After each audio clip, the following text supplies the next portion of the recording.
समंदर की पाताल तक तो शायद कोई पहुंच गया हो, लेकिन माँ के प्यार का किनारा आज तक किसी को नहीं मिला। माँ जब बोलती है तो उसके लहजे में जिब्रील बोलता है। माँ जब मुस्कुराती है तो लगता है जन्नत की सारी गलियां खिल उठी। अल्लाह ने उसके सीने में वो दर्द, वो दरक, वो मोहब्बत, वो उल्फतों का एक जहां आबाद कर दिया है। माँ तो फिर माँ ही होती है।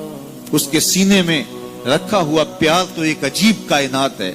तड़पती हुई ममता एक अलग ही जहान है। कभी आपने देखा हो कि बच्चा घर से निकलता है, दुनिया की बड़ी बड़ी दानिशगाहों में उसका इंतजार हो रहा होता है, लोगों को अक्लो बीनिश सिखाने जा रहा होता है। उसकी एक एक बात को लोग मोतियों की तरह झोलियों में डालते हैं और दुनिया की दानिशगाहों में, यूनिवर्सिटियों में और दरसगाहों में लोग उसके मोतियों जैसे जुमले सुनने के लिए बेताब होते हैं कि ये अक्लो बीनिश का मुरक्का है, ये फहमो इदराक का पहाड़ है, इसकी बातें जिंदगी गुजारने का गुर सिखाती हैं।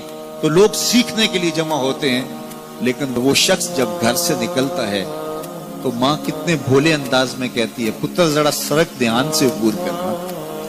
जो दुनिया को अक्लो बीनिश का सबक सिखाने जा रहा है, उसको ये भी नहीं पता कि सड़क कैसे अबूर करनी, लेकिन माँ के प्यार का रूप है, ये माँ की मोहब्बत का तेवर है, ये उसकी उल्फत के रंग हैं। और जब तक बच्चा घर पलट नहीं आता, बेटा वापस नहीं पहुंच जाता, माँ के दिल में खटका रहता है और वसवास में रहती है और बेटे के लिए दुआएं मांगती रहती है कि मेरा बेटा खैर से घर पलट आए। माँ के सीने में इतना प्यार क्यों है? दुख झेल लेती है, तकलीफें गवारा कर लेती है। गरीब माएं तो बेटों और बेटियों का पेट पालने के लिए किसी के घर के बर्तन भी मांजने पड़े तो इससे भी गुरेज नहीं करती। तकलीफें सह लेती हैं, अजियतें गवारा कर लेती हैं, लोगों की गुलामियां कबूल कर लेती हैं। माएं अपनी औलाद के लिए क्या कुछ नहीं करती। माँ को अपनी औलाद से इतना प्यार क्यों है?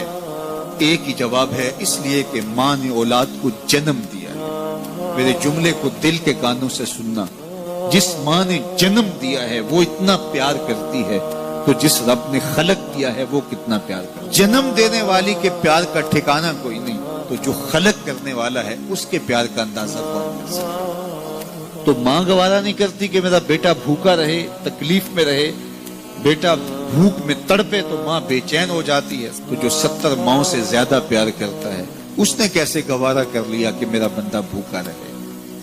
सहरी का खाना खाया है, कड़कती दोपहर है, बरसती गर्मी है, जुबान पे पिपड़ी जम गई, हलक खुश्क हो गया, खाने के लिए पीने के लिए सब कुछ मुयस्सर है, लेकिन कहा नहीं एक घूंट भी नहीं लेना।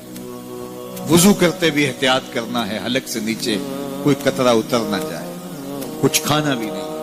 70 माओं से ज्यादा प्यार करने वाले रब ने ये कैसे गवारा कर?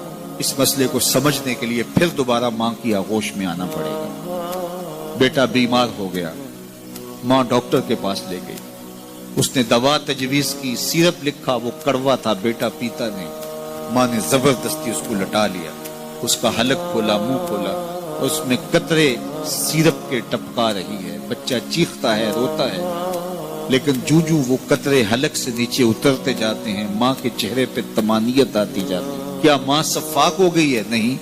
माँ की ममता छिन गई? नहीं। वो जो बेटे की आंख में आंसू नहीं देख सकती थी, वो तड़पते हुए बच्चे को देख के मुतमईन क्यों है? क्या माँ की ममता रुखसत होगी? जवाब नहीं। तो फिर क्यों माँ इतनी खुश है? कहा बेटा नहीं जानता, माँ जानती है। चंद लम्हों की तकलीफ है, कुछ लहजों की कड़वाहट और तलखी है, लेकिन ये सिरप जब मैदे में उतरेगा तो नतीजा शफा की सूरत में बरामद होगा। माँ की निगाह इस कड़वे सिरप पे नहीं, माँ की निगाह नतीजे पे है। कहा 70 माओं से ज्यादा प्यार करने वाला रब तुम्हें बहुत प्यार करता है, लेकिन भूख और प्यास इसलिए गवारा करवाई जा रही है, लअल्लकुम तत्तकून, इसका नतीजा तकवे की सूरत में बराबर। तुम्हें इत्तिका की दौलत मिलेगी, तुम तकवे का नूर पालोगे। इसलिए महीना एक मौका है, एक फुर्सत है। हम इस फुर्सत को गनीमत जाने और अपने नफ्स को काबू में करें। रोजा हमें बहुत कुछ सिखाता है, इससे वो सब कुछ सीखें और अपने मन को